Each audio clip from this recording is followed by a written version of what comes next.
ଦନ୍ତା ହାତୀର ଆକ୍ରମଣରେ ବୃଦ୍ଧାଙ୍କ ମୃତ୍ୟୁ। ଟାଙ୍ଗରପାଲି ଥାନା ଅନ୍ତର୍ଗତ ସୋନାପର୍ବତ ଅଞ୍ଚଳରେ ଏକ ଦନ୍ତା ହାତୀର ଆକ୍ରମଣରେ ଜନୈକା ବୃଦ୍ଧାଙ୍କର ଘଟଣାସ୍ଥଳରେ ମୃତ୍ୟୁ ହୋଇଥିବା ଜଣାପଡ଼ିଛି।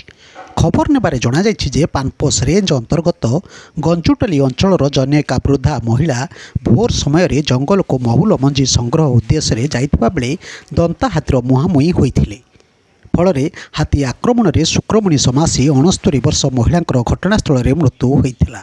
ଘଟଣାର ଖବର ପାଇ ଟାଙ୍ଗରପାଲି ପୁଲିସ ଘଟଣାସ୍ଥଳରେ ପହଞ୍ଚି ଉକ୍ତ ସ୍ଥାନରୁ ମହିଳାଙ୍କ ମୃତଦେହକୁ ଡାକ୍ତରଖାନାକୁ ପଠାଇଥିବା ବେଳେ ପୋଷ୍ଟମର୍ଟମକୁ ପଠାଇ ୟୁଡି କେସ୍ ନମ୍ବର 9/2024ରେ ମୋକଦ୍ଦମା ରୁଜୁ କରି ତଦନ୍ତ ଚଳାଇଛନ୍ତି। ଘଟଣାସ୍ଥଳରେ ରେଞ୍ଜର ଜ୍ଞାନେନ୍ଦ୍ର ଲିମା, ଫରେଷ୍ଟର ପ୍ରଦୀପ ସାହୁ, ଟାଙ୍ଗରପାଲି ଥାନା ଅଧିକାରୀ ରାମେଶ୍ୱର ସିଂ, ଏସ୍ଆଇ ଋଷଭ କୁମାର ପଣ୍ଡା ଉପସ୍ଥିତ ଥିଲେ। ମୃତ ମହିଳାଙ୍କ ପରିବାରକୁ ବନ୍ୟଜନ୍ତୁ ସଂରକ୍ଷଣ ଆଇନ ଅନୁଯାୟୀ ମୋଟ 6 ଲକ୍ଷ ଟଙ୍କା ଅନୁକମ୍ପା ସହାୟତା ରାଶି ମିଳିବ। ତେବେ ମୃତକଙ୍କ ପରିବାରକୁ ବର୍ତ୍ତମାନ 60,000 ଟଙ୍କା ଦିଆଯାଇଥିବା ଜଣାପଡ଼ିଛି।